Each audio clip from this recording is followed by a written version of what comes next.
Okay, Matt, let's move on to Major League Baseball here because you and I had so Friday, to put this into perspective, with your Cubs playing my Rangers coming into this Friday, Cubbies were the hottest team in baseball. And really, really good ball club there. I had forgotten that Craig Counsell was their manager. Until I was making pitching changes over the weekend. He was one of those players that kind of got under my skin just to watch. You liked him if he was on your team. You did. Just something about him, I don't know, rubbed me the wrong way. But again, he was never playing on my team. So, but of course, the Cubs come to Arlington this weekend, and you and I believe you were the one that actually started it with the text of emojis with Cubbies and baseball and everything like that. That was before the series started, though. So that's before the series started. We were coming off of course, a very disappointing loss up in New York, series loss. That Wednesday was a terrible game if you're a Rangers fan. So we're coming into this series, and of course, before the series starts, you send me this text, and I believe I made the response to your text something to the form, I believe baseball is stupid. And it is, you couldn't talk me off of that ledge with it anyway. And so I was not expecting good things to happen this weekend. I don't think the Rangers are a good ball club. That's really what it comes down to. They're not a very good ball club, because good ball clubs, in my opinion, in my experience, good ball clubs don't hurt themselves. And there's nothing that Texas does in which they don't hurt themselves. They find ways to hurt themselves, to make things tougher on themselves. And so I just don't think they're a very good Major League Baseball team of players, and with the roster that they have. And so I was not at all looking forward to this series. I would rather have this series been at Wrigley Field than at Globe Life. And I thought we might have had a better chance playing outside of our own ballpark, which is, again, goes back to being a terrible ball club. And Friday confirmed my suspicions of that. It was a horrible game, which you probably enjoyed immensely. Saturday, however, the tables kind of got turned a little bit. Snapped the Cubs at that point in time 10-game winning streak with a 6-0 victory. Man, what a gutty performance Jack Leiter put together. Man, talking about how bad that Rangers lineup is. In particular, it's never good when your starting pitcher has thrown 75 pitches through 3 innings. And it's really never good when he goes to the bench in 2 of those innings and you see 8 pitches or less at the plate and he has to go back out there again. That's what I mean when I say it's just dumb baseball. It's not very smart. But the Rangers did break that streak, which, I mean, even the most ardent of Cubs fan would have to think at some point we're going to have a stinker. Sure. Right? I mean, and that's kind of what that's kind of what I attributed Saturday night to.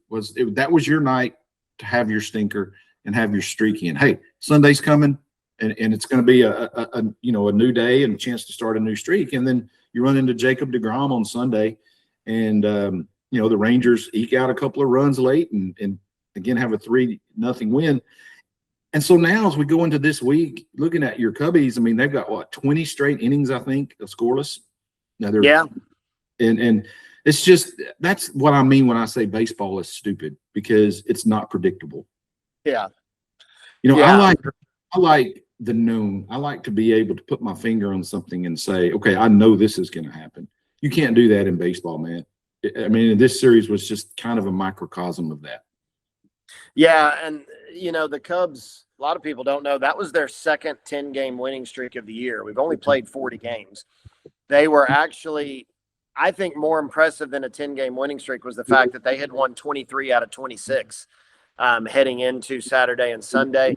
That is not sustainable. It's going to happen. And like I said, like I've told you, I mean, yes, I root for the Cubs against everybody, including the Rangers, but I root for the Rangers against everybody else. And so if the Cubs had to have that streak come to an end, very glad it happened. That would be the first team I would choose for it to happen against. But the Rangers deserve credit. I mean, the Cubs have a very good lineup, and that pitching job. Here's the thing: 9 runs over 2 games doesn't sound like a ton, but when you've got high-level pitching like the Rangers do, that's really all you need. And that's the sad part, is that they haven't been able to even come close to scratching that. But you know, I still think the Rangers, there is enough talent there. It's been proven that this is a team that can go compete for the AL West in a division that's clearly lacking right now. And I was happy to see them. Yeah, I hate that it happened against the Cubs. I'd rather see them do it to the Mariners or the Angels or whoever else. But they put it together, and they earned it. Look, you don't shut the Cubs out by accident. You don't shut the Cubs out twice by accident. You played really well pitching and defense, and they deserve the credit for that.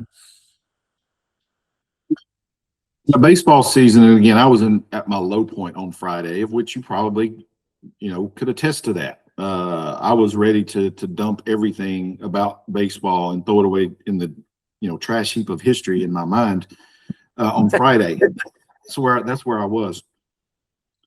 But when you come off of a series win against a really quality ball club like the Cubs have this year, and then I started trying to get some perspective on what we're looking at here, and I think I mentioned before how I don't like the excuse of, well, it's a tough schedule, because at some point to be a champion you have to beat good teams.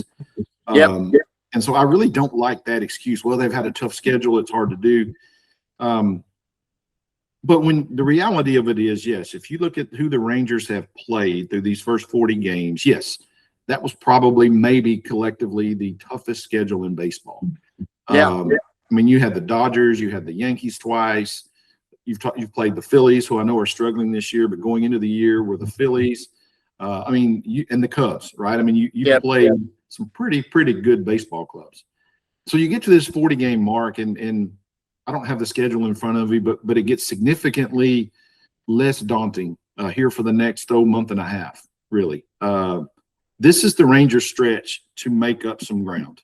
And to only be sitting at 19-21 after this really tough stretch to open the season. And the thing that really, as bad as it has been, you look at their run differential, it's a -3 against all of this great pitching they faced. I still think they're not a very good ball club, but the fact of the matter, and you mentioned it, there's really no one in the American League West at this point that appears head and shoulders above everyone else. And so I do have some hope flickering. I did not cancel my Victory Plus subscription exactly just yet. So good. But they got a big series coming up this week, starting out here against Arizona, which is, not a world beater at all. The Diamondbacks coming to this one with a very similar record, 19-20, coming into this 3-game series. So still continuing to look to see how the Rangers over this next month and a half, which will take them right up into July-ish, right? And when you have to start making decisions about, are you a buyer or a seller? And they'll have a pretty good feel as to where they are at that point in time. I would be disappointed if they're not sitting in first place on July 1st with the schedule they got coming up. I think it's feasible for sure. One more thing on baseball I wanted to talk about this morning. Bobby Cox passed away, the longtime manager of the Atlanta Braves. During much of the run of the 90s, the Braves were kind of my, I guess you could say, National League team. I still kind of watched the Rangers, but that was because they were the local team, but there was never any hope at all that they were going to do much of anything in terms of championship back in that day. And so, I was one of those bandwagon guys starting in the late 80s. Well, I mean, how could you not be on TBS? I mean, it was on every yes. And so I have very vivid memories of watching Bobby Cox. Pretty entertaining manager. He didn't win enough, honestly, that I thought there was probably obviously a couple of other World Series I had wished he had won. He did get that one, of course, in '95, and that was glorious. But But man, there was a couple of other heartbreakers there that I thought the Braves, by and large, had the better team in those series. And it just didn't happen. And he had a great quote in that. And I've tried to tie that into other sports, whether it's watching my own kid or even, football, trying to, make some sense of this Cowboys madness.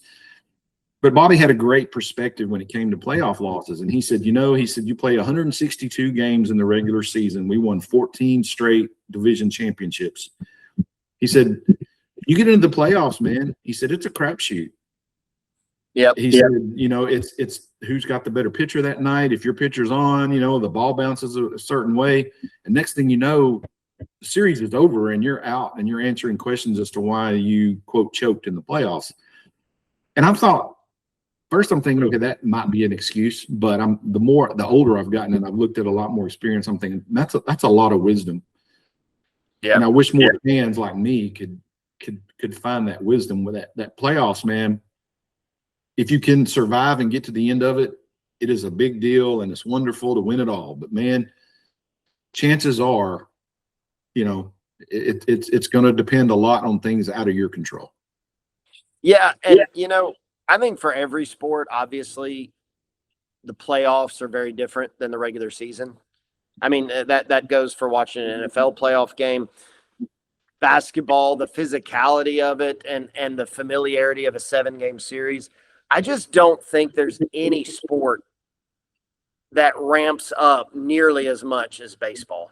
162-game season where it's not just if you have a bad game. You can have a bad weekend. You can have a bad week and you're fine. There's so much, but then you suddenly get into this best of 5 series early on where if you lose one game, you're like, we're up against a wall right now. And the games take so long, and I love it in the postseason. I hate it in the regular season, but in the postseason, give me a 4-hour playoff baseball game. I'll watch every minute of it. There's just nothing like it, and I think he's dead on with it. It's a totally different animal when you get into baseball postseason. And I go back to when the 23 when the Rangers won the World Series. If you remember that final series of the year, they go up and lose the final game to Seattle, lose the American League West. We're not playing well for the last 100 games of that season, and they fall to, I believe, the 5th spot. Have to go on the road cross country and play Tampa. And I'm coming out of that Sunday, and I'm thinking this is going to be the shortest playoff run I've ever seen from this team. And just a couple of days later, they're a different ball club, and they catch fire, and they go win.